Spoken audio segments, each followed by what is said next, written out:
Welcome back, everybody, to Comic Shop Talk on the Late Night Collectors community. I'm your host, Nico, and as always, joined with me today is my co-host, Chris. How you doing?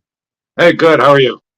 Not bad, a little sore. I started playing volleyball Oh, yesterday. you had your first game. Nice. First game, but we took home a W. It wasn't all losses. So all right, already, one loss, one win. So it's good.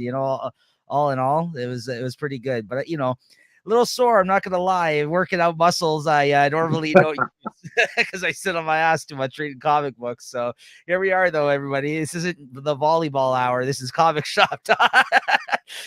We're here to talk about comics, of course, and those weekly comics that me and Chris had read this past week that we came here to review for you guys. And first and foremost, if you like what you saw here today, please make sure to subscribe to the channel, hit that like button, that thumbs up, the notification bell that's beside there. If you hit that, you'll be notified of when these shows do go live. You get a little reminder on your phone there. If you use your phone to subscribe and watch this, just hit that notification bell. If you got YouTube on there, it'll give you a little reminder. I get them all the time myself as well. And it'll give you the opportunity to kind of check in with us. As always, spoiler warning, we have to talk about the books, talk about what happened in some of them, to get into kind of the reviews. And as a result, sometimes we're going to spoil some stuff. We try our best to kind of, maybe avoid certain big spoilers for you guys and talk about them maybe the following episode when the next issue comes out. But sometimes we do spoil stuff like that, big things. And if you want to navigate through them, I always put show notes in the episodes and make it a little easier for you to kind of make your way through the episode. If there's certain things you want to avoid listening to or read your books and then come back. We're going to be talking about the books for the week of July 6, 2022 this week, the new comics for the week of July 6, 2022. And we even got like a different viewing system going on here today instead of me just flipping through the actual comic books. So if you like what you saw there as well, if you want us to keep it this format or maybe change it back, hit us up in the comments. If you have any opinions on that, let us know what you think. But without further ado, Chris. All right. Let's talk comics. All right. Let me just pour this We're drink not here. even just going to spoil stories anymore, eh? We're going to spoil panels too now, eh? That's right. Hey, listen, we always showed the panels on the screen, but we want to make them even clearer for you guys now. So Make sure it's really spoiled. really spoiled. Oh yeah, I pulled all the last pages here for you guys. I'll let you guys decide for yourself whether or not you want to take a look at that. All right, let me just bring this up here. First one we got up is Batman 125. New beginning. Yeah. Well, maybe not a new beginning, but Yeah, new bold era, as they like to say in the comic covers. Usually, a new era begins. There you go. This is the Chip Zdarsky era of Batman. This man's writing both Batman and Daredevil at the same time. I don't know how he's doing it, but he is. That's pretty crazy, in my opinion.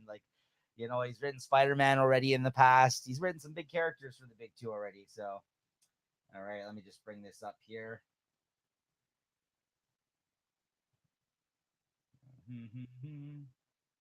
Not as quick.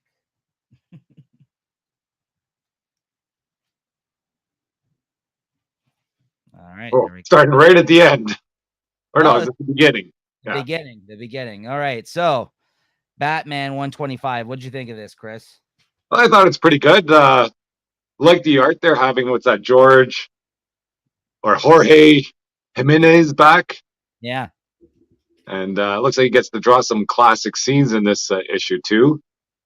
Not sure what was going on with those guys there. They didn't have much to do with the story, but with Chip and George there, what can you do? Enough said about that. I thought it was a great story, like getting a bit of a grittier Batman, a little more angrier, and yeah, so I'm happy to see where this is going. yeah. That scene at the start there with the Jokers, that was like a whole thing where it was like a dream sequence or something like this at the start. It seemed like Batman's having nightmares.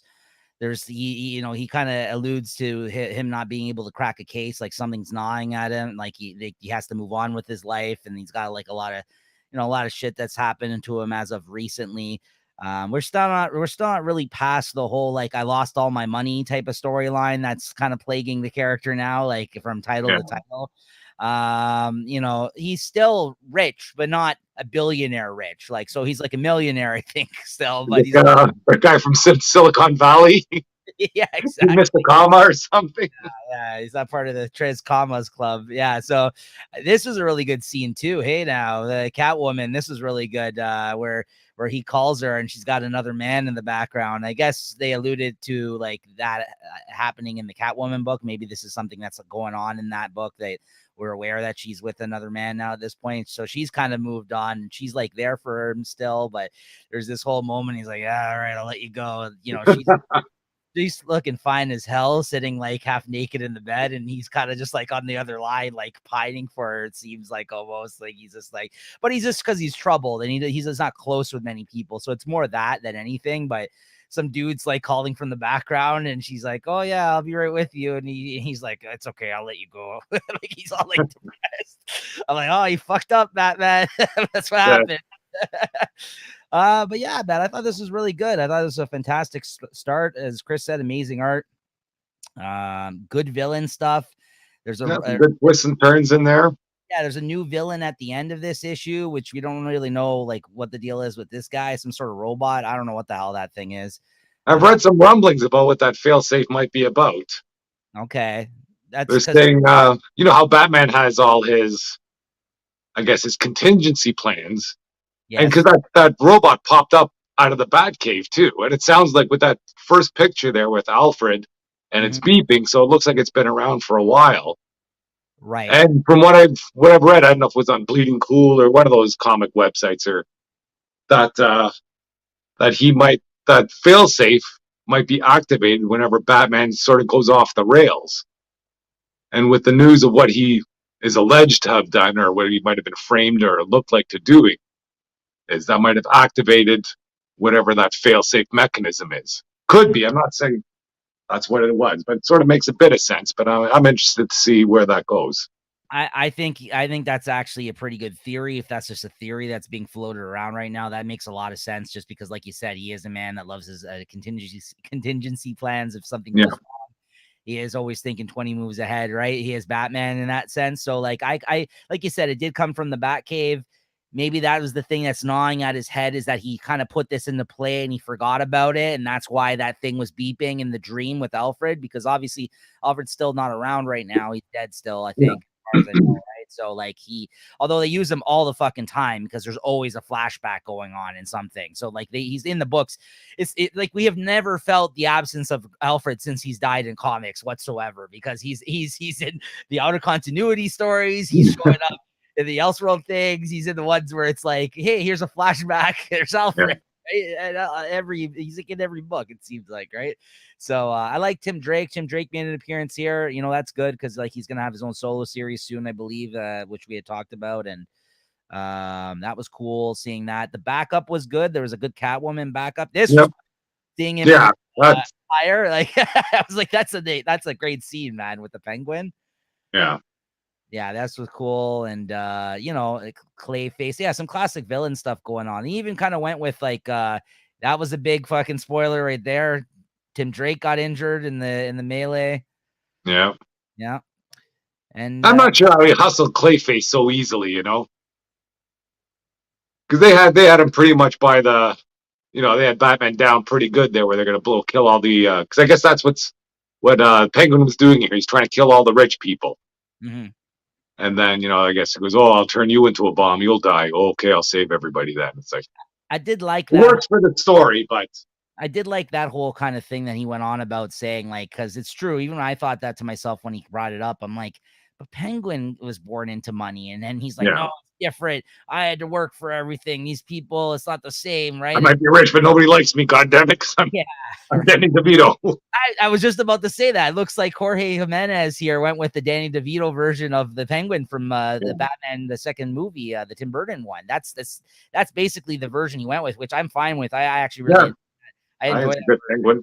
Yeah, absolutely. So he might be dead. I don't know what the hell's going on there. A lot of shit. He kind of had a lot of balls up in the air with this one. He started up a lot of things, which, you know, are going to play out throughout the run and we're going to see come to fruition, or he's just going to keep him moving. I don't know, man. It's very interesting stuff going on here.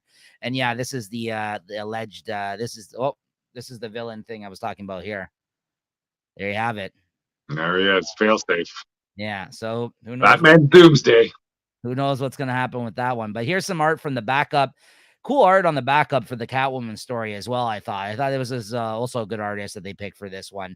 And she's got a whole side story going on now where like this robot, like will guy, some robot that's been hired for somebody's will, Penguin's will. Yeah, for Penguin's will. Because supposedly he's dead. He like took a cyanide pill or something there in the hospital. He's he kind of joined up with Catwoman now, or he's asking Catwoman to help him go and track down his children, 10 children apparently that the Penguin has out in the world somewhere, and I guess so they can get what's part of their will, like I guess their inheritance or whatever, right? We don't really know what he has in store for them yet.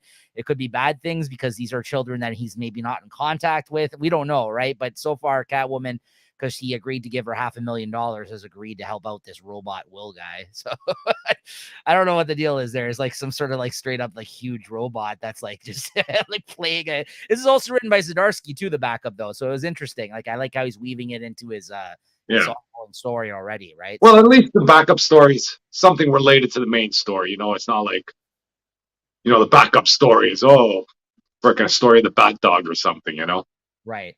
Yeah, no, absolutely. So I enjoyed it a lot, man. What'd you think? What'd you give it then? Yeah, I think it lived up to the hype, and I'd give it a 4. Damn, solid 4. I mean, even hinging on the 4.25, to be honest with you, it was a really, really good start. But I'm gonna stick with a 4, I think. But yeah, it's a really good start, great art. Really excited for Batman right now. Like this kind of is got my interest back up, after the last few issues of ever since the fallout of that whole Luthor story that kind of fell apart that we talked about with Batman. Yeah. Well, even that, then Fear State before that, it's been a rough go for Batman stories. This is looking promising though. Great start. Yeah, great start. So yeah, definitely check that out, guys, if you're a fan of Chip Zdarsky, especially. And the art, Jorge Jimenez or George Jimenez, I already say his name. He's excellent too. So yeah, good stuff. Good team on that one. Yeah. Right, next up, we got Dark Crisis 2. How about this one, Chris? What'd you think of this?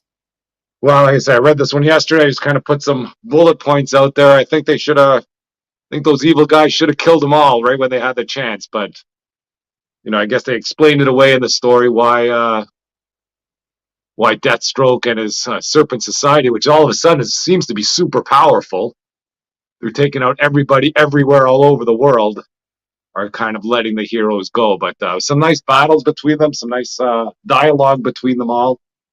You get a bit of story, I think, of Pariah and why he's up to what he's doing. So they're trying to make sense of this Dark Crisis and why everything's got to happen here on Earth Zero.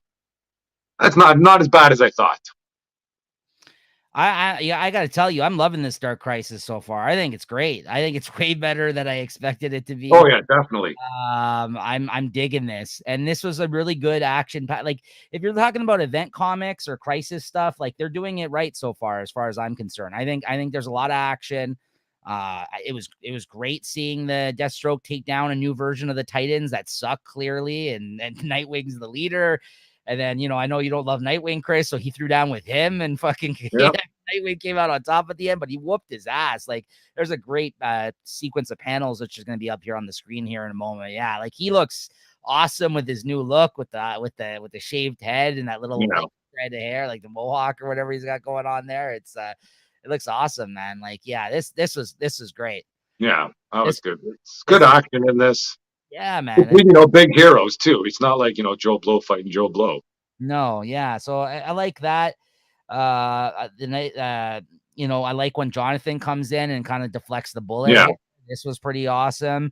And then you get a Superman in the mix. You're like, we got a Superman. Here he is. Fucking cyborg Superman comes and starts whooping his ass. This was the best like reveal, I think, of the week for me. Like I'm like, where are they going with this? I'm like, yeah, they got a Superman now. Deathstroke's like, you think I haven't planned for this? And then fucking Cyborg Superman comes in, and like, it's been a minute since I've seen Cyborg Superman. So I was like, Hank Henshaw, whatever the fuck his name is. And I was just like, that's awesome when he came. And, he comes here like with a big part. He's not here as like a joke or something, No, not at all, man. I loved that. I loved that scene when he showed up. I was like, this is awesome. I mean, like that's the Superman or Superboy, whatever, versus Cyborg. They had some good lines while they're fighting. Either it's like, "Oh, I'm not your father." He goes, "Neither are you," and he freaking And then slams him down in there. and then he slams him in the fucking Titans tower, man. Like, yeah, it was awesome. That's what I mean. This is a good, like, this is good action in this comic. Like, sometimes you read some comics like this and it's just a bunch of guys punching people and it's not that interesting, like, honestly. And that's like majority of superhero comics for the most part. But like, for me, I'm like, they kept it dialed up to like to the whole way to this issue. I was like, this is like the fact that, like, when Cyborg Superman showed up after the Deathstroke fight, that was just the icing on I was like, that's awesome. Then you got Black Adam came through, disrespected them, called them shit like he kind of did before. He's like, I don't know what the hell you guys are doing. This team sucks. Then the fucking Green Lantern showed up. What more do you want? And they're rounding up Kyle Rayner, man. Like, yeah, this was a really good issue, man. As you can tell, I really enjoyed this one. I thought it was action packed, man. So, I don't know. What'd you give this one, Chris? Yeah, I'll give this 3.75 easy 4 too. I just don't like the way they backtracked on the Beast Boy or whatever. Yes. Because I thought for sure he was dead. Nobody's taking a bullet to the head straight out. Right. And then, I don't know if he's got brains in there, and he seemed to be alive still, but I guess you can't kill him. Yeah, because I know that there was a big thing with Beast Boy in the last issue, and then you're right. Yeah. They didn't really do too much with that so far, right? We don't really know. Well, yeah, but he's alive. He's not dead. No. I'm giving it 4.5, man. 4.5.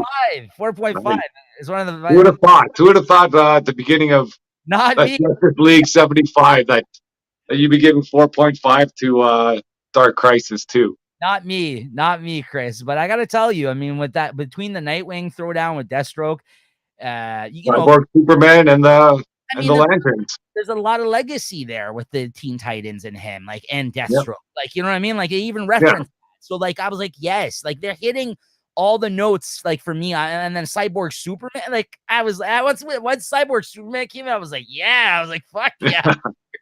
I was like, that's awesome. Because, like, even though we don't have Superman there, like, they're taking the best thing with Nightwing and him, Jonathan, and they're actually doing a good job with it, because they're actually making them face like foes that are like they have history with either their father in Jonathan's case, or with like with Nightwing and right? Yeah, so good stuff all around. I really enjoyed it. So, all right, Chris, Avengers Forever number 7.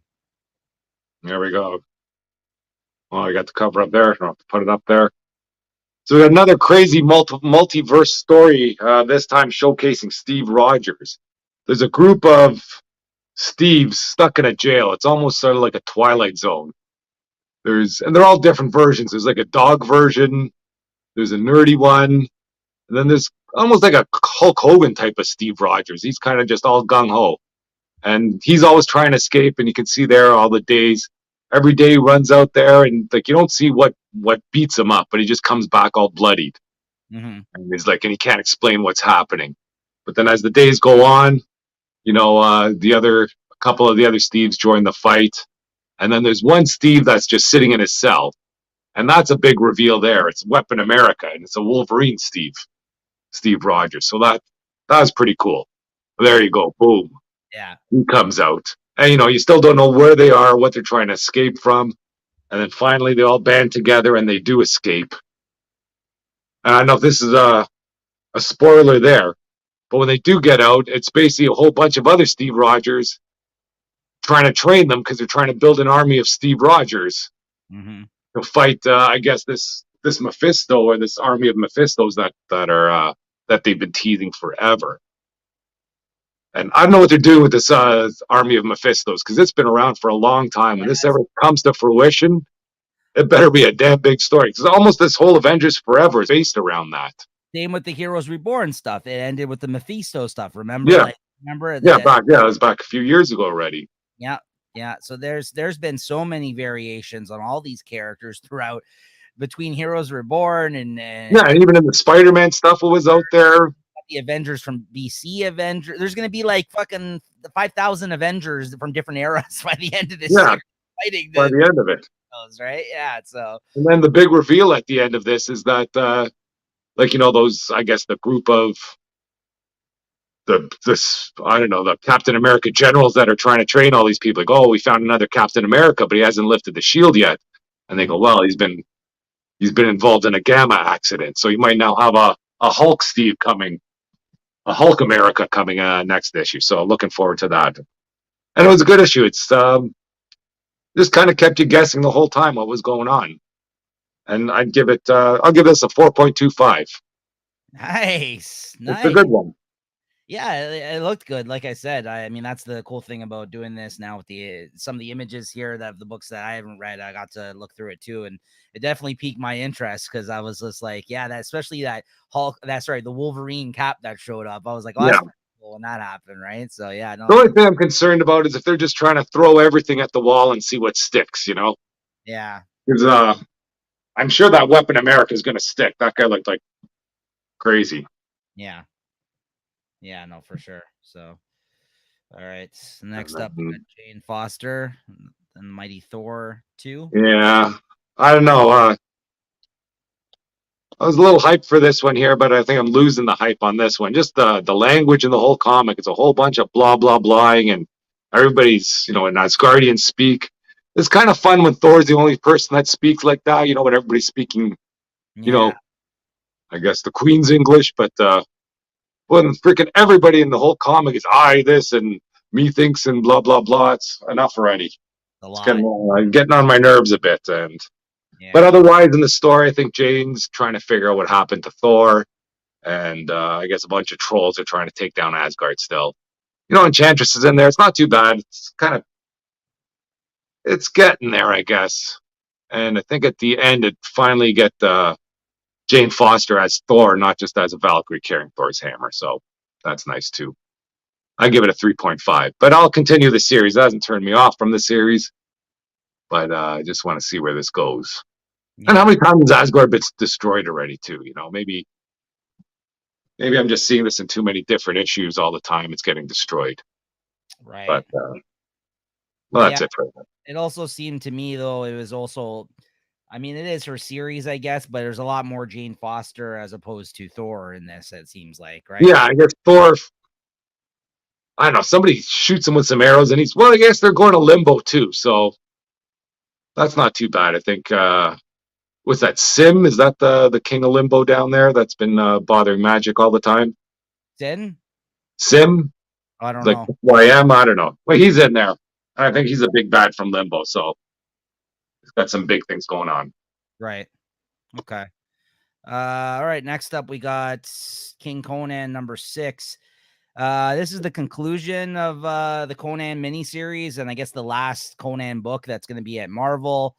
Written by Jason Aaron, art by Mahmoud Asrar, who did they did a 12 issues Conan series prior to this King Conan miniseries, and that was really great. Out of the two, I would say that was the better out of the two, but the visuals, because Mahmoud Asrar did most of the artwork on that other 12 issue series throughout the whole thing, were just fantastic. I think this is some of the best work he's done of his career. He just really clicked with Conan. So yeah, this was awesome. Basically in this issue, it was a good ending. It was a good series overall. I give it like a 4 stars for the series, 4 out of 5 for the whole series overall. But it was pretty straightforward as far as Conan stories go. Basically, Conan ends up defeating the bad guy. And then by the end, he kind of jumps on that boat, the one that was made out of like the fingernails of dead people, kind of like, from the island of the dead that he basically defeated this woman and Tatha Iman on, the evil wizard. That's one of his villains that basically got, outsmarted and killed in this by the other person on the island. He kind of just rode off into the sunset on the boat. And we really don't know what happened to him at the end, but in the start of the book, you see his son, who's now the king, because his father, I guess, had disappeared. He's presumed dead because somebody found his sword in the water. And to your point, Chris, they don't make it exactly clear whether or not, they said that he was on the Isle of the Dead, but was he actually dead? He didn't die in this moment in time that we're seeing in the book. If he was already dead, I don't know. If he escaped, but he kind of sails off into the sunset, and you think, well, I guess they could leave it that way because it's Marvel and they're not having him anymore, so he could be dead. Yeah, and, it's kind of a fitting end, I guess, to their time with Conan. but he also beat the bad guy at the end of this. Like, he won the Yeah. day.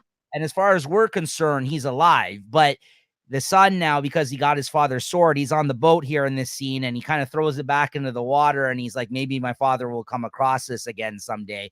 Meanwhile, it's been many years from, I think, the events that we had seen in this series of him fighting on that land Isle of the Dead, from then till now, when they actually found the sword. So because he had the sword still when he left the island in that scene. So Yeah. what happened to him along the way? Yeah, see, as he's on this boat made of all the fingernails of the dead people, we won't know. But it was a fitting end, because he kind of boats off into the sunset there. He's off. And that closes the book on Conan, his time once again at Marvel. So, I mean, now I think they've announced that Titan Comics is going to be publishing it, which is, they do a lot of, like, I think, like, British, like, they're from, I think, like, England, like, UK type comics. Like, they do Judge Dredd, like, no, not Judge Dredd, that's 2001 AD, but they do a lot of the other kind of series from there, and they do print some good stuff. So, depending on who they got working on Conan over there, I might end up checking it out. But sucks to see them go for Marvel. I mean, I think that using Marvel's talent pool, there was some good people working on the book.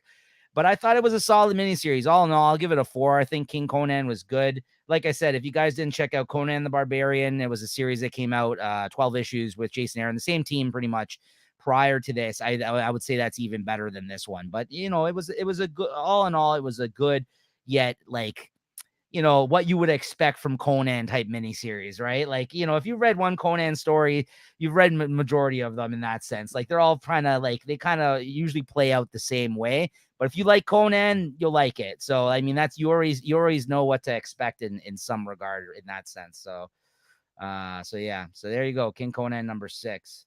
All right. I'll bring up this next book here. And they got Strange Academy next here. Strange Academy 18. And what do I got to say about this one? So basically, in this issue, the faculty struggle to get the students back while they lay low in Doctor Strange's Sanctum Sanctorum. They basically broke free, like, from the school. Like, a bunch of them basically were like, fuck this place, by the end of last issue that came out like 3 months ago, because this was very delayed. But basically, they got pissed off at the faculty that worked at the school. They felt they weren't protected there. They thought they've been doing a bad job, and they had a lot of disagreements with them. So then they go hide out in Doctor Strange's Sanctum Sanctorum, which was very smart of Scotty Young, the writer, to kind of include in this, is obviously Doctor Strange is no longer there. And they said that Clea basically doesn't frequent there as often as Doctor Strange did. So they had the opportunity to go break in there. And, like, as you can see here, one of the kids dresses up as Doctor Strange, and they order a shitload of pizza. And then, they break out into, like, his like big room there in his house, is like foyer or whatever here, and they basically are all in the all in his big right before the big staircase and everything. When you kind of come into the house, they're all hanging out here, as you can see, having a good time away from the school. Everything's hunky-dory. But then, like, the faculty do track them down there. This is like, you get some again, future visions of bad stuff that's going to come to pass, apparently, that they've been hinting at, with one of the kids becoming evil. And so basically they go there with a bunch of the mindless ones, try to round up the kids again. Zelda, who used to be Doctor Strange's apprentice, who's one of the teachers at the school, comes to get her, along with Dr. Voodoo. They a lot of them are against it. They're refusing to go back with them. And then it kind of breaks out with she casting a bunch of spells. And basically, by the end of this, it seems like some of the students may have gone over to the dark side of magic by the end of this. And we don't get a conclusion of sorts, in the sense that, like, they don't go back with them, and it's kind of left up in the air what's going to happen now. And this is the end of season 1, apparently. And they said that they're going to be returning. It says to be continued this summer, but I'm guessing because of the major in the Summer means fall. Yeah, in the letter column after this, it said, "Yeah, we'll see you guys in a few months in the fall." Yeah, in the letter column, right? Even though it already on the pad and the page that was completed, obviously, it's like, "We'll see you in the summer." I'm like, "Yeah, no, it's the summer already." So I found that pretty funny, but otherwise, yeah, it was good. I give it a 3.5. It could have been stronger, I felt.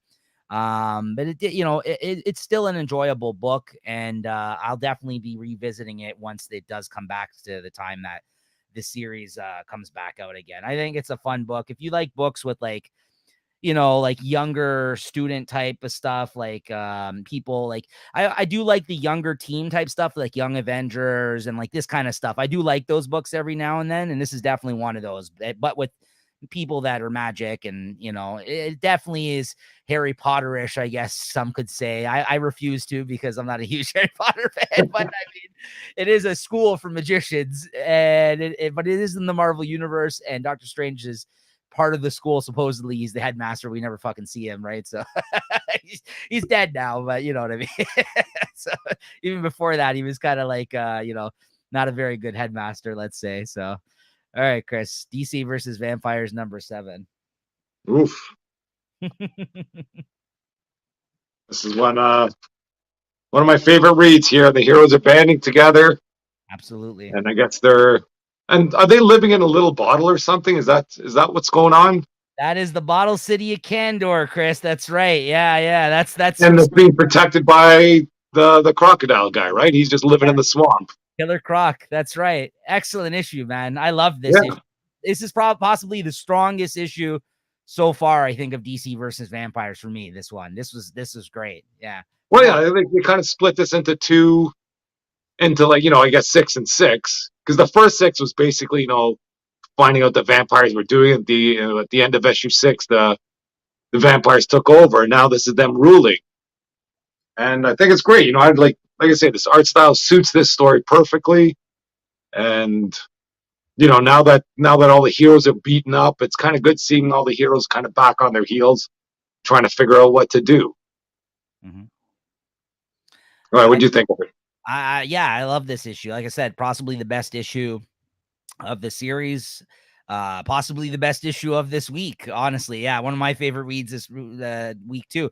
Yeah, DC with these event books, that I mean, they were firing all cylinders this week for me. Again, this was just a really great paced book with a lot of action, great art, and great characters. I like the lots of cool, unique characters they got going on right now, like the fallout of people that survived. It felt like, you know, it felt like the better of the other Elseworld series that I've always liked a little bit more than this, like Deceased and like Dark Knights of Steel.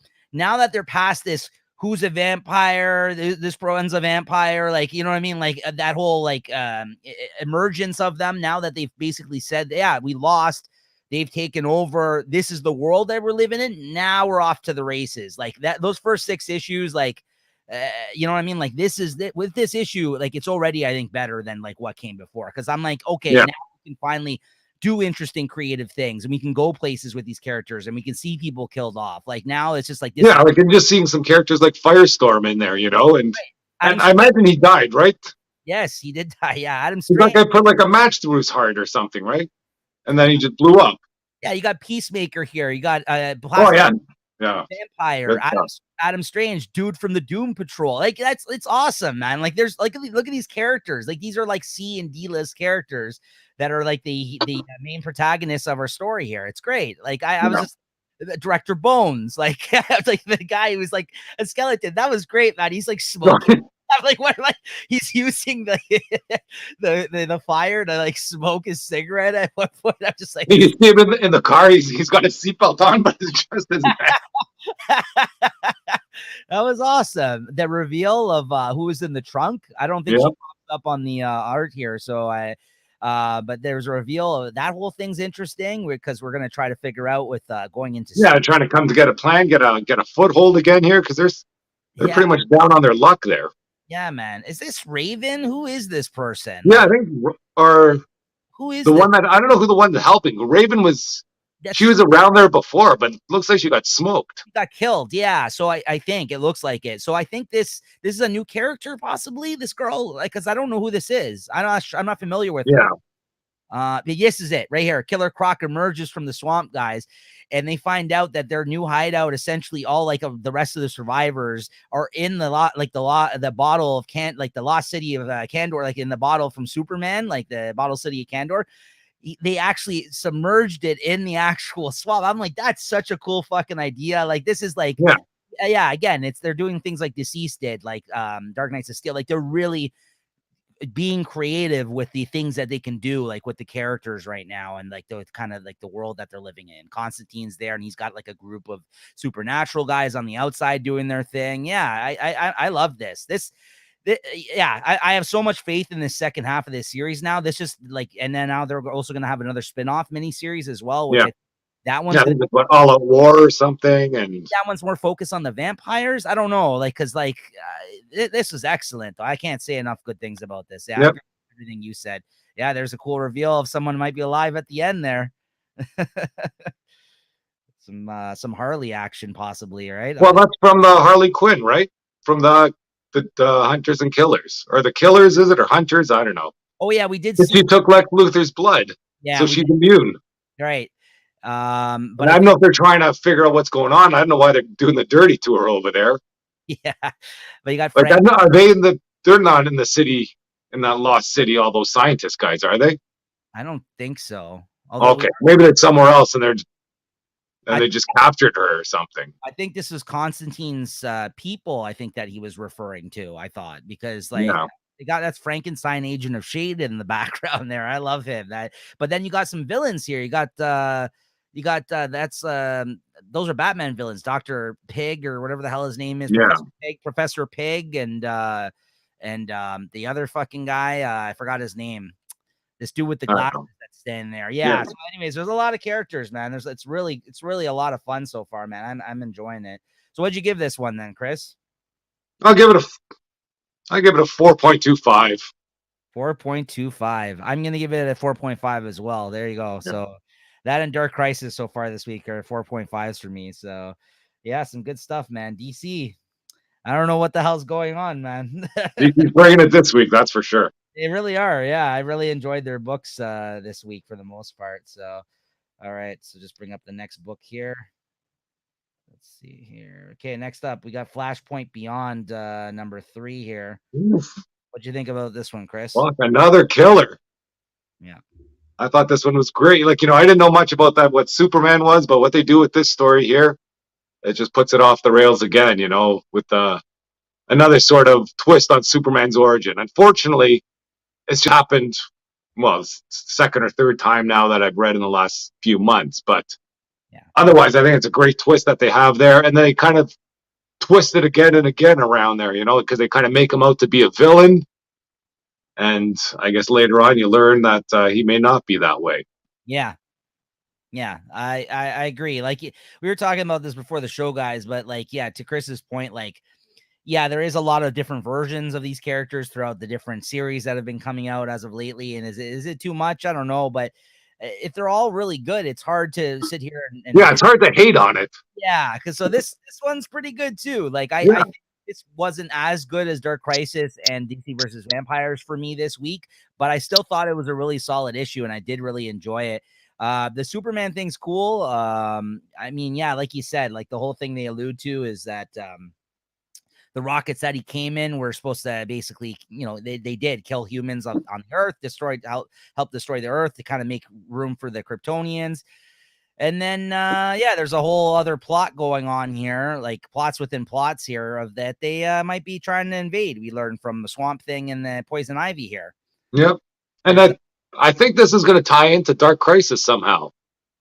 It might. They've already kind of touched on the fact that their Dark Crisis is going on in the last issue. I think that's what Thomas Wayne is after, because he's like, I got 5 days. And, they're asking him to help because I guess this invasion's coming in 5 days. And Superman's like, yeah, he needs you to do this to get the band of heroes together. And he's I got bigger fish to fry. There's a bigger story going on. And I think that bigger story might be Dark Crisis. Was this Reverse Flash? I don't know which Flash it is, but it's a dead Flash, that's for sure. Yeah. Well, he's wearing flashy clothes. They don't know who he is there because he's never been around. But I think the Reverse Flash is the one that wears the yellow, if I'm not mistaken. I think that's who that's supposed to be, is Reverse Flash. I don't know what the hell their names are. Zoom, yeah. But yeah, I liked it a lot. Again, playing with like some of the cool aspects of the DC universe. Like I really liked the whole thing once again with I felt like we've seen that move done a few times already now with the Poison Ivy with her own fortress type of shit going on. Like we just saw that, I think, not too long ago too in another series. And But again, that's always cool. I like that she's a part of the Green, of course. Yeah, I like her with Swamp Thing. That's a team there that But should be seen more often, unless they've been together already. well, I think that has happened with her being part of the Green, possibly in another reimagining. But again, it makes perfect sense. But this wasn't Swamp Thing, Alec Holland Swamp Thing, though. This is Jason Woodrue as Swamp Thing, which Jason Woodrue was the Floronic Man, which was actually Swamp Thing's he's a villain of Swamp Things in the Swamp Thing series. So that's kind of like a little distinction change that they decided. Yeah, little twists. Yeah, which I'm always down for. That's what I mean. Like, as long as these are all interesting things and ideas, like most of them don't fall flat for me. But reading so many different variations in the same week, like I said, you start to kind of feel it. But is it too much? Not as of yet, because they're all pretty good. Like that's the thing. They're all pretty good. So what am I supposed to sit here and say? I know that just says the prime heroes that are just freaking boring. Yeah, I don't know. I don't know if that's the only takeaway from this, is that, all these alternate stories are so great. Yeah. And they're like the original stories are just so blah, but yeah, but for this Flashpoint, this is one, I had no interest in picking any of this stuff up. I wasn't really interested in it at all. And I just started reading them, and each kind of story keeps on hooking me and getting me in there more and more. And I like this one too. Yeah, absolutely. So what'd you give this one? I give it a 4.25.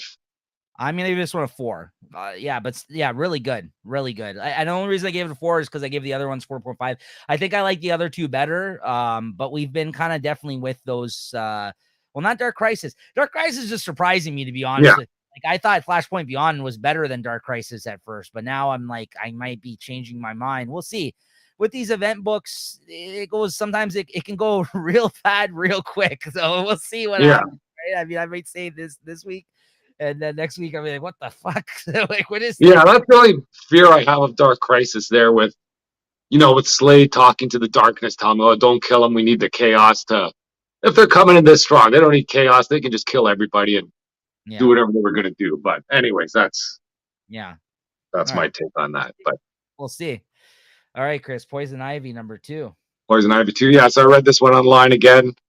And what do we got? Poison. Oh yeah, she's continuing her journey to wipe out mankind. I think the art in this one is just great there. Get a little flashbacks to her time with Harley Quinn. And I think she's just stuck in a town, and she's basically just going back and forth on, how she's going to kill everybody, and, and all the things she's going to miss. And I guess one big plot point is this in the story is if she's a vegetarian or not. Everybody thought that she'd be a vegetarian because she's a plant person there, and just kind of going on and on about the circle of life, let's say, and how man is destroying the world. So it's a bit of a eco-friendly kind of horror story, and I'm digging it. It's still a fun, and I wouldn't say it's a fun story, but she's out there murdering people left, right, and center. So she's very villainous in here, to say the least. And I guess there's a twist there, is that something may be stalking her. I guess part of a rune from the plant, or whatever she was before, like during Fear State, when she was sort of a godlike creature. Yeah. So I'll see where it goes, and I like the art, and the story was all kind of, nothing giant cataclysmic going on. It's just her traveling the backcountry and kind of basically killing everybody she meets, almost. A lot of vengeance. Yeah. This book should be called The Righteous Thirst for Vengeance. So what'd you give this one? Yeah, I give it a 3.75. Okay, cool. All right, Joker 15. And Joker 15. So I think this is the end of the series, or end of this season. I don't know if there's a Joker 16 out there. But basically, we got Jim Gordon meeting up with Batman, and he's just recounting, I guess, his adventures there. It recaps and details Gordon's goal of killing the Joker, and I guess in the last issue, or maybe not the last issue, you kind of see whether he kills him or not, and I guess that's all the reveals are out in this one. And then it kind of backtracks into the story of what's been going on, because I guess the big thing was this network that was brought to light there, and they've been sort of in the background doing some really bad things. Like, they were talking it kind of made sense of where villains go when they're, I guess, not in storylines. They go on vacation, and they'd be going on vacation to this courtesy of these network people. And the network had been stealing, I guess, DNA from all the villains, trying to make their own super villains, and that's where Vengeance came from, I think. Mhm. Bane's in there, so it looks like Jim Gordon gets over his fear of Joker. That was a good, decent issue, and I think this whole series probably should have been called Jim Gordon, but I think it was called Jim Gordon. Nobody would have bought it. Yeah. Probably, even though he's a great character. But yeah, I hear you. Yeah, Joker is definitely the more of the seller there. Yeah, so I guess Joker is revealed not to be the big bad after all, but boom, there you can see him shooting somebody. So he's still not a good guy, and that was good to see. You almost thought they were going to try and redeem the Joker in there somehow, or Jim Gordon would forgive the Joker. And like, are you serious after all the stuff he's done to him? Right. I just want to say I saw Giuseppe Camuncoli, who was not a regular series artist on this book, as far as I know, at least for all the issues I read. Did this issue, drew this issue. He's a great artist. I really, oh yeah, there's some great panels there with him, and like some iconic scenes with them standing on the roof, and yeah, I really liked it, like the way this book looked, like looking at the art here, because like, oh yeah, and then he had the backup with Punchline. yeah, the backup punchline story that was decent. I've been following much that's going on with that. I'd have to reread that again. I wasn't really focused on it, Right.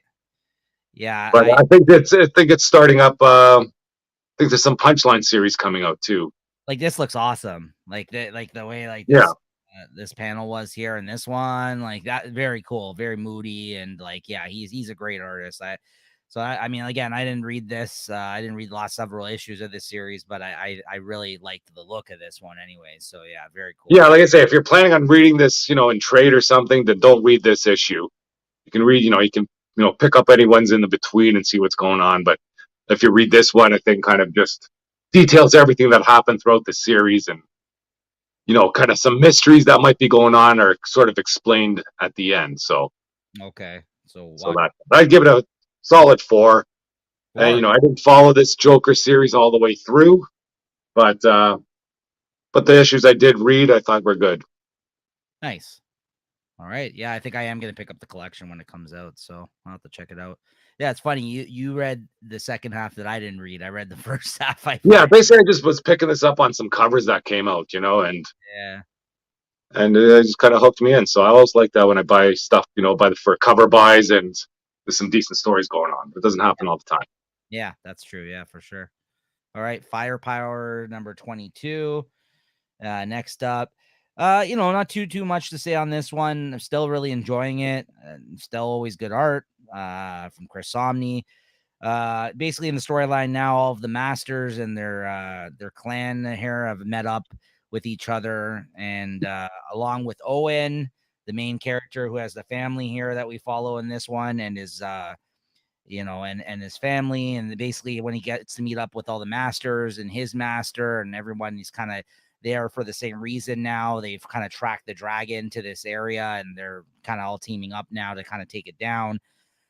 And then we're heading into the final showdown, it seems like now, as this whole group here, as you can see, are all together. And but now his family, he had to tell his kids that they're not welcome with them and they're going to stay with their mother, even though they can shoot fireballs, and they're all super hype about that, obviously, because they're all excited now that they can also shoot fireballs. But his father's like, no, still, you haven't been training for this.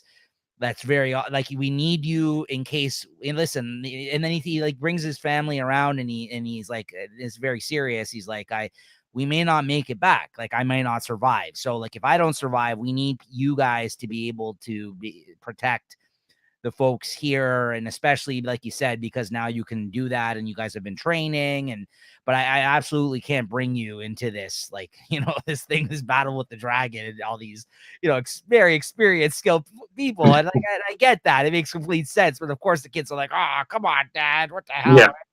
Annoying fucking kids. So he's just like, no, you're not going. So then he kind of gets, he gets together with all his peeps here, his crew.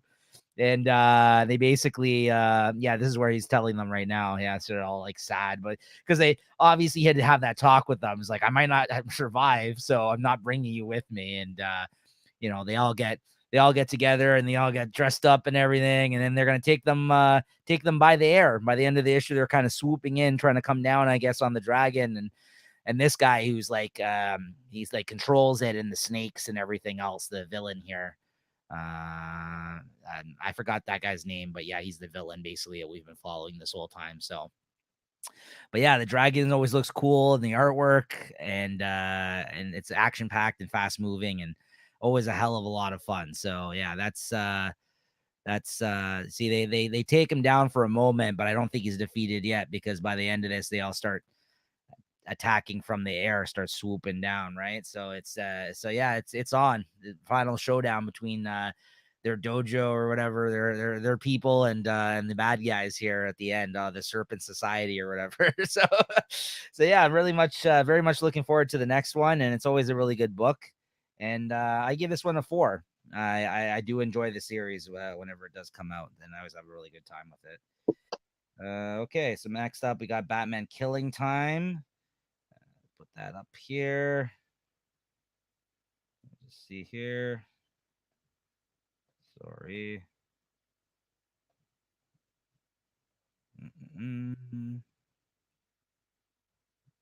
Okay.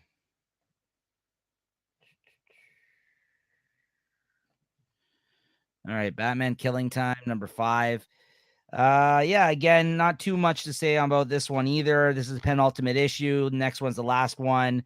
The story kind of is leading to its natural conclusion. And again, I don't really have anything new to say on this. I've been saying it for all 5 issues, but this is way better than the most recent Batman Catwoman story by Tom King, even though Tom King is also writing this story and that one. This is the better of the two. It's probably also better than majority of his arcs that he did on Batman. This is just some of the most interesting writing I think Tom King has done, especially with Batman. It's just pure craft is on display here. The way that he tells this story, it's just really interesting. Like the whole time we've had like this like almost like monologue, like it's like someone telling you the time of all these events and then us seeing them play out. And then like they'll sometimes go back and then sometimes they'll go forward. And like this whole first few pages of the a comic here, you see all these people getting killed and shit going down around the city. And it's really cool because a lot of the people that are getting killed are all like actual podcasters from the comic book community, like comic book podcasters. I recognize a few of the names from other popular comic book podcasts that Tom King, I guess, has gone on as a guest and is friends with. So it's really cool because he was all the people that were getting killed in these scenes, they were naming everybody, and I could tell like some of the names were actually based on people. So I'm like, oh, that's pretty funny. And then, but again, just the writing, the approach that he's taking with the writing here, the way everything's being played out here, it's just so well put together and well written. And yeah, basically, Riddler and Catwoman with this ancient artifact, which we learn finally in this issue is something called like the Eye of God or something, Eye of Christ. Again, we don't really know like what it does and why everybody wants it, but that's the ancient artifact everybody's been kind of after this whole time. And they go to sell it to this buyer that Batman has caught wind of, like this whole operation going down. He interrupts it. The Help, that guy that he fought like a couple issues ago, that's an awesome fucking character, comes with him, who's also teaming up with him to help because he also wants this thing for himself. So yeah, everybody just kind of meets up and they have a big showdown here, and I'm looking forward to the last issue. But the cool reveal at the end is that the Clock King has been, I guess, the person narrating this whole time, hence all the time references and the exact time for everything and the way that like everything's been written, I guess is a result of the fact that the Clock King was part of this somehow, and that is a Batman villain, and there's also the clock guy in the other book too right now, the Clockwork Killer or something like that, right? Flashpoint Beyond, isn't that what they what's I don't know what the hell that's all about, but yeah, so this is not the same person as far as I know, but yeah, I believe that's the Clock King from Batman, and that's really cool because he's the guy, I guess, that's been narrating this whole time, and I don't know what the hell he's going to have to do with the story in the conclusion, but that should be very interesting. So I'm looking forward to that as well. So I gave that a 4. It was another really great issue, and Batman Killing Time, when the hardcover comes out, guys, definitely pick that up. I think it's definitely one worth owning the collection of. I'm probably going to double dip, even though I have the issues, and get the hardcover of that because it's that good and the art's fantastic. So. All right, next up, you got Red Room Trigger Warnings number 4. And this is the last issue of Red Room Trigger Warnings. It's been like a bunch of different mini series so far. And there's one just called Red Room, and this one's Red Room Trigger Warnings. And then there's going to be a third and final mini series, I think, coming out of this series. So yeah, this one was really good too. This was another issue where yet again they're able to show yet another side and view of this world that they've established, where people are murdering people in the dark web for fun and profit. As the creator of this series says as his tagline essentially for this series. And in this issue, they introduced some guy, as you can see here. This is like the Crypt Keeper dude, like kind of like the the guy that is our horror host that kind of introduces sometimes the stories to us in this series, like Tales of the Crypt or something. And yeah, basically in this story they follow a couple characters. One of a guy who's a hacker who's now working for the FBI. He was the one that made it so Red Rooms online, where people kill each other for money, kill people for money, for people viewing it, are untraceable. He's the one that basically made it so they're untraceable. But now the FBI caught him and he's working for them. And now he's trying to find a way that they can actually track down the people that have Red Rooms now. And they introduce a guy that runs Red Rooms in this one called Mr. NFT. And he basically he kills people and sets up their bodies artistically, like a picture, like, so it's like a work of art. Like, so he displays them like in a way where all the dead bodies are kind of like, like a piece of artwork, or like they're forming something like a bigger picture or something like that. And you can't record the session. So they're like a one-time thing, hence like the NFT type of aspect to it, where it's like this is the only copy or whatever of that. So he does these live streams of this, and you're not supposed to be able to record this or like save this or whatever. And it's kind of like a one-time event thing that you need to get a special invite to. So this is like the newest of these people that does this kind of shit that they're after in this. And yeah, I guess just the grotesque, messed up stuff, that artwork of this type of shit and mutilation, as you can see here, that you're used to kind of seeing in this book. Some dark aspects to it for sure. And they even have a character that's like a Mr. Rogers type of character in this issue, who is also like watching these things on Red Rooms, you find out, and they trace this back to him, and he gets busted in this and ends up killing himself. Yeah, there you go. He committed suicide here. And yeah, it is pretty dark book. So yeah, as you can see here, this is like him. They're showing all like how he's like, with Muppets there, and he got an award and everything else. He's essentially like a Mr. Rogers type of character that they find out that's on these Red Rooms. And yeah, by the end of this, they basically track down this Mr. NFT and shut the shit down.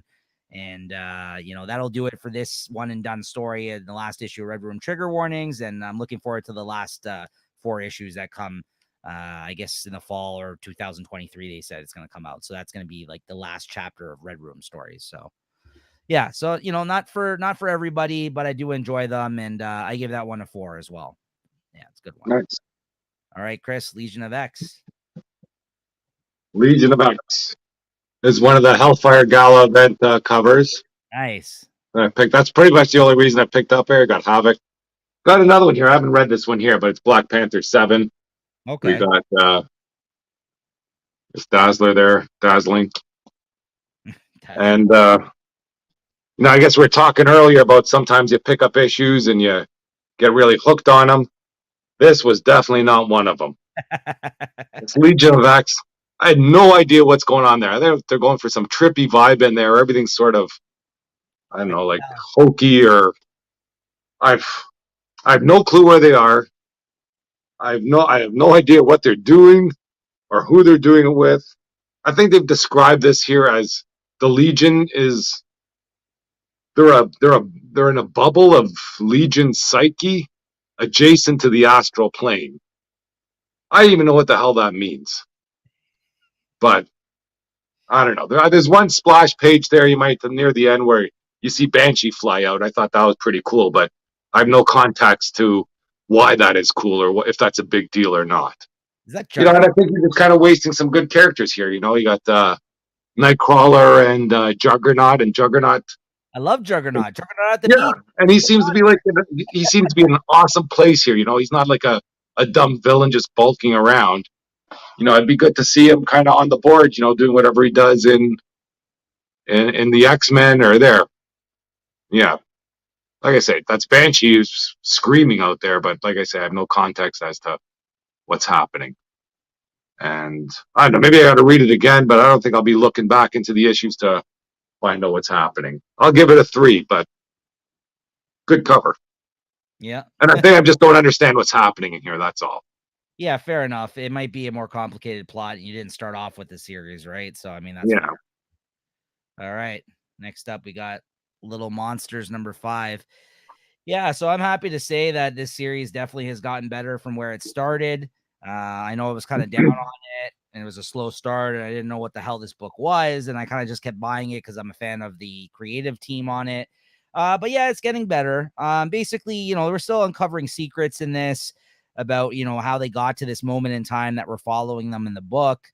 But in this one, you learn a few key things, like this opening sequence that we're seeing here. This is like a fallout of like Hiroshima here in this scene, and like apparently the vampire, I guess, that we've seen in a couple other issues now that rounded up some of the kids, came and like found this girl like in like I don't know, some of the the rubble there, or like the aftermath of Hiroshima, and then he came in, or she, I can't tell if it's a woman or a man, this vampire, but anyways, like he comes and collects her.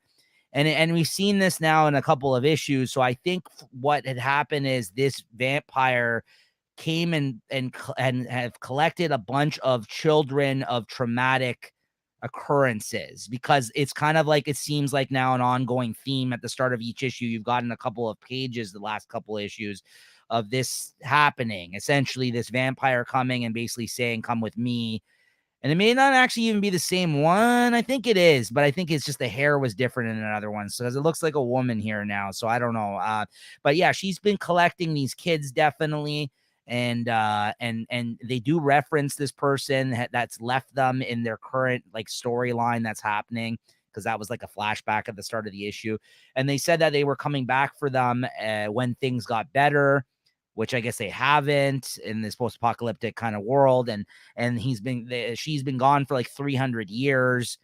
And basically they also reference the year of this story, and it's like 2300 or something like that. So like, yeah, it's way in the future. And like, and all these kids, I guess, obviously are eternal because they're vampires, and they're kind of just dealing with the fallout in this world. Like this kid, these are twin vampires. He got his head cut off at the end of the last issue by these people that they encountered, that they were sucking blood out of for like the first time. They were just experiencing that for the first time because they haven't been able to come across like any other people in this world yet.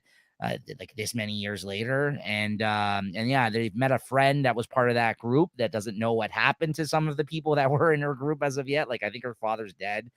And by the end of this issue, it doesn't look good for this the other twin here. He let his guard down, and one of the other folks that they've come across now is might end up killing him. We don't know what's going to happen there. So I did enjoy it. I think it's in a really good spot, and I gave this issue a 4 too. I did like it. I'm liking it more and more each issue I read. So I'm kind of happy about that, because it certainly did not start off good. So I'm happy I stuck with it and it's turning around. But who knows? It might take a turn for the worst again. You never know.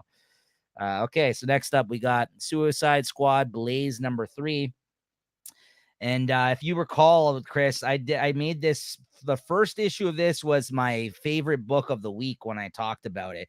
And you want to talk about the opposite of a book that started off bad and getting better. This fucking completely shit the bed for me in this last issue. This is actually the last issue. It was only a series of 3 issues in this DC Black Label book of Suicide Squad. I really loved the first issue.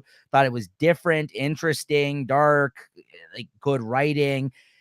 And then the second issue, that we talked about that funny moment with like the pube. They found that guy's pube, that like messed up thing they were following, that monster that they were trying to like take down. And there was a funny moment. And again, just funny Suicide Squad characters. Well, by this issue, all the Suicide Squad's pretty much dead. All you have is Killer Shark here at the end. And and you have the two other characters that are like a new made up characters for this sake of this storyline. And if you remember, they all had these like power inside of them, and one of them died, the other one basically Oh yeah. got this power inherited. But yeah, no, this was just bad, man. Like, I gotta say, like, it was just a bad ending. It fell apart. The art is just getting too incomprehensible towards the end here too. Like, I don't even know what the fuck we're looking at half the time. Like, at first, what was interesting looking art and just different and kind of felt like it kind of matched the mood of the story has just turned into like I don't know what the hell is it going on with this art half the time. Like, it's like it's trying to be too edgy and different and dark. Yeah, like it should have straightened out, but yet it just kept going farther and farther with this idea, with the choices this series has made, and to the point where this ending just didn't do it for me. I don't know. It really just shit the bed at the end here. So yeah, like, I don't know what the fuck's going on. So basically, and then at the end, you get some weird moment where like the character is like, I don't know, he's so powerful, the dude that's left at the end that's sucked in everybody's power, and he ends up taking down the bad guy that we've been following this whole time. But he ends up living at the end, and he like lives outside of the panels of the book at the end. Like, he becomes meta. And then at the end, like, it's like a very meta storyline. Like, he becomes like outside of the actual story panels. And it's like, like, it's almost like he's aware he's in a comic all of a sudden. And the book just ends. Like, he's just like some crazy powerful being floating in space. I'm like, I don't know what the hell is going on in this book anymore. It just really fell apart at the end for me, man. So I really hated the ending of this book. And it just wasn't focused on the original plot. I felt that they've established in the first issue. Like, it kind of got to this third issue, and it was like, we got nothing more to say about that. And it kind of just like wrap things up. And I was just like, well, that was a bunch of horse shit, whatever just occurred in this issue. I don't know. I give this a 2.5. I really fucking hated this end. Yeah, man, I really hated it. So I'm sorry to say that, because I remember I really, really enjoyed the start of that series, but yeah, no, it just fell apart. It happens sometimes, right? So Yeah. And then lastly, what do I got here? I got Saga number 60. Again, this is like a pretty simple, straightforward issue. It basically, just progressing the story along here, and but there was a very tragic, sad ending for this issue. Something bad happened to the characters in a sense. There's a tragic ending, but new endings and new beginnings in this one. And the crush that was established between the girl and her friend there, who's like kind of become like her brother, who revealed that he had a crush on her in the last issue. She kind of put a stop to that. She's like, yeah, no, we're kind of like family, so that's weird. And I'm sorry, but I don't like you the same. And they kind of are playing together in like some Chuck E. Cheese type, futuristic Chuck E. Cheese here, playing some weird game, like looks like a foosball table, and she lets him know that, and he takes it well, and they kind of move on as friends. But as you can see here, their home, their space rocket ship tree home that's been part of the series since like the first issue got burnt up by somebody when they like left for a little bit, and somebody basically took out their home. And the girl, she remembers, she has all these flashbacks of her father, who's now dead in the series, and she obviously takes that pretty hard because she remembers all the memories that she had with him in that home of theirs. And so now she's pretty distraught at the end of the issue. So we'll see where we go from here. So I gave it a 3.5, though. I think Saga was better before they took the fucking long break. And since they've come back, it hasn't been as fantastic as it used to be, in my opinion. So I've been a little down on it overall. Yeah, that's what I was wondering. I was going to ask you what, like, I've heard all the hype before they took their break, or I guess during their break, and I came back. I was expecting some gangbusters or something. Like, I have no idea what the story was, and it's hard even to imagine how everything could have been so great before. You know what I mean? Without reading it, with these storylines, I just don't see what's going on there. But maybe it's got to read it. I mean, it's definitely amping up, I think, to something interesting, but I think that the book has definitely taken a turn where I think they're probably taking advantage of the fact that it was such a big book before they took a fucking 3-year break, that they think that people that are just going to continue reading it have waited this long and are just going to continue along for the Yeah. ride. And I think there's definitely taken their sweet ass time, probably establishing like some big things to have happened now since the time jump in the story, right? Yeah. But I think as a result, I think me coming back, who's waited this long, I'm like, you got to wow me to get me back. Yeah, you got to give me something at least. Yeah, it's been very mundane, the events of this book so far. Like, and it's to the point where like it's nowhere near as good as I remember it being. And I always used to say towards the end of it, taking its hiatus, that I always felt it was overhyped anyways. And it's the one comic that I see people coming to the comic book store too, that got people into reading comics though. So I'm happy for that. And it's maybe a gateway for some folks where they picked up something else. But a lot of them, to be honest with you, would just pick up Saga because they're like, oh, I heard about Saga. And they would just pick up Saga. And I'm like, there's so many better things out there, guy. Like, you know what I mean? It's one of those things where I'm like, if it opens up possibility of people getting into other stuff, then great. But some people are just like, oh, I heard this is the hot thing, so I got to read it. And they're not really interested in anything else, which fair enough. Everyone's mileage is going to vary, but I just think it sucks because like there is a lot better things out there, even now, like especially now, if somebody's reading this now, there's so many better series out there. So I'm still going to stick with it. Cause like I said, I mean, I've stuck with it since issue 1. I'm going to continue. Yeah. You know, I think the goal was that they already said it's going to be like 110 issues wherever they left off, 108 issues, because they left off at issue 54, I think, before the hiatus, and it's going to be a next installment of that many issues. That's what they said. So it is a saga. Like it's going to go play apparently, but it's going to take its sweet ass fucking time, it seems like, to get there. And who knows, if they take another hiatus, you might lose me too at this point. I don't know, man. Like if it continues on like that, you know, we'll see. All right.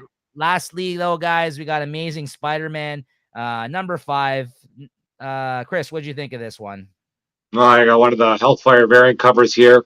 Oh, let's take a look at that. Hold up. Let's see this. I didn't even know he had one for that. Oh, very cool. Who's that? That one's not too bad. Is that Silk? No, that's a Peter Parker, I think. Oh, okay. I wasn't sure. Well, Okay. Yeah, I think this is what he's wearing to the Hellfire. I guess to the Hellfire, yeah. Wow. You know, the regular issue cover there. Peter, I didn't think you had style like that. What's going on, buddy? Well, I know. Different guy, it seems. Maybe not right now, but yeah. I know. It looks like they're putting a pause on this on this Tombstone story. Yeah. I don't know if this is the end of the arc or they're just putting a pause for issue 900. And I don't think it was a very satisfying ending to the arc, but I don't know. What can you say? But I like the stuff with the Black Cat there. Those were good, some panels.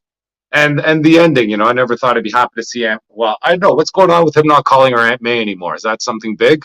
He's just calling her May. Is that something new, or is that? I think that's not nothing. I think it's happened before. I don't think it's not new. You know. I mean, I did love the Black Cat.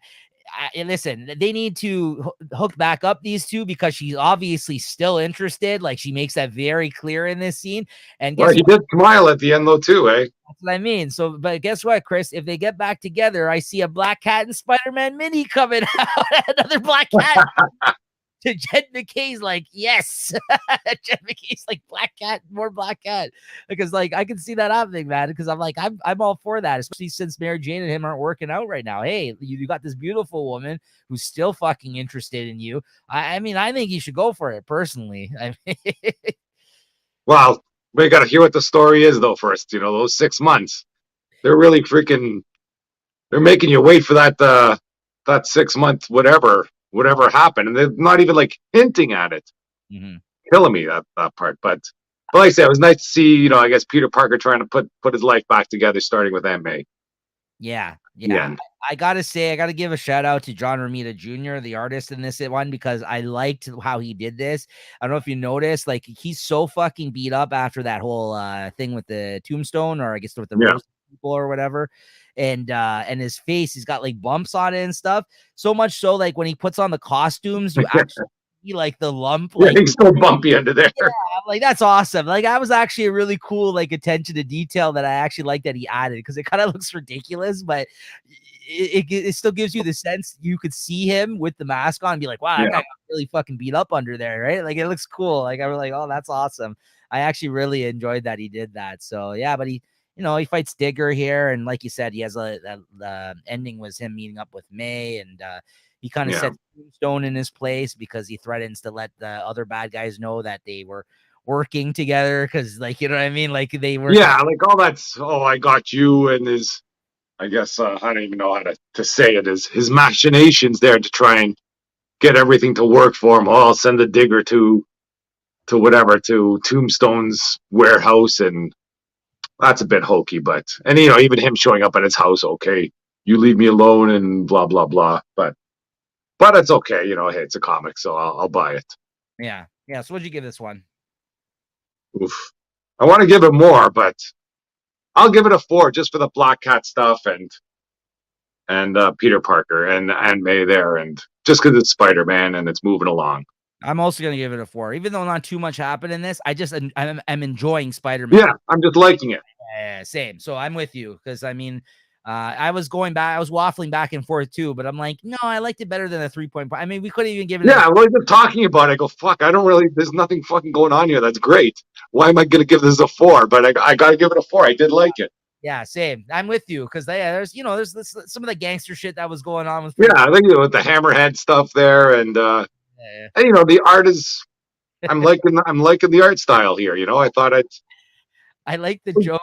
I like the joke too, where like they're at the meeting of all of like the gangsters, and yeah, they're like, he's like, oh, what the hell? You beat up Crime Master. He's like, come on, it's Crime Master. And then like the Hammerhead's like, yeah. He's like, and the Crime Master's like, hey, what the hell? He's like standing right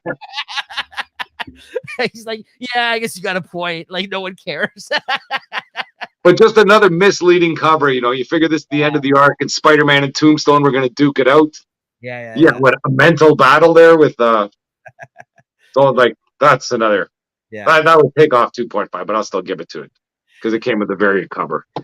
All right, guys. Well, that's gonna do it for the books that we read this week. Sorry, I think we ran a little bit longer than usual, but I got to get quicker with this new setup I got going here. This might be the end of the setup if I can't get it together. We'll see. Chris is disapproving over there. Hold on. So next up here, I've got a new piece of news though before we wrap up here in the news here for you guys. There's a new Spider-Man series written by Dan Slott that's going to be coming out soon. Speaking of Spider-Man, Dan Slott and Mark Bagley, who are no strangers to Spider-Man, either one of them, they're returning for a new Spider-Man #1. So it's not gonna be Amazing Spider-Man, but it's gonna be the straight up Spider-Man. Yeah. So I mean, we've had multiple Spider-Man series going on before. Not always ones I've always been interested in, but Dan Slott was my last favorite writer who wrote Spider-Man. He wrote the character for a long time. He obviously knows the character. You got a staple like Mark Bagley, who's fucking drawn like 1,000 issues of Spider-Man. Like I don't know if I'm a big fan of Bagley though. He's okay. He's very old. He's okay. He's not. Yeah. Not super. He'll get the book out on time, and he's got a classic style to him, but he's not. That's the problem with Mark Bagley, I would say, though. Stylistically, I guess a classic style would be a good way to say it. Yeah, it's nothing super interesting. Let's say that. Stylistically, it's nothing crazy to write home about, but he'll get the book out on time, and it looks good. Like it looks fine. Like it's not gonna look bad. But it's nothing like, wow, look at this art. Like, I agree with you, like, in that sense. Yeah, if they came up, like, hopefully, they get somebody in there to do some issues here and there where they can just freaking knock it out of the park art-wise. That'd be freaking awesome. Yeah, so this is going to spin out of the end of the Spider-Verse, or Edge of Spider-Verse. Yeah, sorry, upcoming Edge of Spider-Verse mini. That's going to be the end of the Spider-Verse, they're saying. And they got to get the person who's doing that Iron Cat, that... Jed McKay. No, the artist for Iron Cat was Perez something or something like that. Barry Perez, yeah. Yeah, they got to get him on a freaking A+, #1 title book. I think his art is great. Yeah, no, absolutely. I'm looking at some of the preview pages now. I wasn't prepared to put them on the screen, but yeah, it looks exactly what you'd expect from Mark Bagley. So it's fine. But yeah, Dan Slott back on a Spidey book. I'm not against it. They're making it seem like it's going to be essential reading alongside the other Spider-Man book. We'll see. I mean, I think we're both going to check it out, Chris. I think definitely. I think it comes out in October, I want to say. It looks like. Yeah, so it should be here by Christmas. Yeah, exactly. So there you have it, guys. Spider-Man adjective list title supposed to be on sale October 5th, and written by Dan Slott with art by Mark Bagley, new Spider-Man series. All right, Chris. Let's see. What are you picking up next week, buddy? Oh, next week we got the, I guess, Acts with the Avengers, X-Men, Eternals, the Eve of Judgment. Number 1, we got Captain Marvel 39, Daredevil 1. I'm interested in that one for sure. Fantastic Four 45, Immortal X-Men 4, New Mutants 27, Punisher 4, Savage Avengers 3, Spider-Man 2099 4, and X-Men Hellfire Gala 1. It's a light DC week. I don't think there's anything in DC that I was getting. Yeah, same here. I think there's one book I might be picking up, but I don't know if I even pulled the trigger on pre-ordering it. So I guess we'll see next week. There's one DC book. Now that is the World Without a Justice League Dark Crisis tie-in issue. Superman. Yeah. Tom King's doing it, and he's with a good artist. So I'm picking that up based on that alone because I think he writes a good Superman. So I'm picking that up possibly. And then a lot of the same books you had mentioned. Daredevil 1, very much looking forward to that finally. Fantastic Four 45, Immortal X-Men 4, Punisher 4, Savage Avengers 3. Yeah, pretty much an X-Men Hellfire Gala 1. Yeah, so again, yeah, very Marvel heavy week for me as well, guys. And a lot of those same books, it sounds like. But you got a couple. Oh, sorry. And I'm also going to read that Axe Online, that Eve of Judgment. I didn't pick up the physical copy, but I'll read that one online because I forgot about that one. So yeah, I'll check that out as well. Yeah, we'll see. Yeah. I'm not too hyped for this Avengers X-Men series or Eternals. Like they haven't. I guess I'm glad they haven't hyped it up. I mean, just buying extra copies of baloney. But yeah, I guess we'll see. All right, guys. We're at the point of the show here where we're going to mention our favorite book of the week, Chris. Yeah, I got to go. I'm going with Avengers Forever 7. Wow, that's a surprise to me. Well, those ones were good, but yeah. But you know, like I expected those other ones to be good. You know what I mean? Yeah. This Avengers Forever, I really don't expect it to be good, you know, but it's just it's still crazy stuff that come out together. If you want to talk about expectations being low for books, I mean, well, at least for this book, Dark Crisis, I had the same thing going into this one. This was so fucking good. This is a hard one for me, guys. I don't know what to do. I got to go with Dark Crisis number 2. Yeah, I go with Dark Crisis. That's 2 issues in a row. I gave the first issue my favorite. It was like 5 issues, though, that week that Dark Crisis number 1 came out. I think I read. There was like a small week, but yeah, I can't lie about this. This is that Cyborg Superman moment, like hyped me up like crazy in this. Like I was like, when that happened, I was like, whoa, I was like, that's awesome. Like, and then it was just after the Deathstroke Nightwing thing, and then the Green Lanterns. It was just like one big moment after another. And that's what I want. Even the Black Adam saying he's going to lead the Justice League. Yeah, you know, when he goes up to Nightwing, freaking, you're a bum. Get out of here. Yeah. You know, I'll do it myself. Dark Crisis number 2 is my favorite of the week. I'm just, again, surprised, but happy to say that. But I did not feel that way leading into this event. This was the closest runner-up, though. This was excellent, too. Like, it was between these 2 books, the whole, like, as soon as I read those, I'm like, oh, it's going to be hard to talk. Because they were, like, probably high in my stack, those 2. And it was going to be hard to top those books after I read it. Because I'm like, this is a good mix of action in these stories and interesting things actually happening in these ones. So, yeah, there's... you know, a real page turner, those ones for sure. So all right, there you have it, guys. Those are our favorite books of the week, and we'll see you guys next week. Once again, subscribe to the channel, hit the like button, hit the notification bell, all that good stuff, and we'll see you guys again next week. Later. All right, take it easy.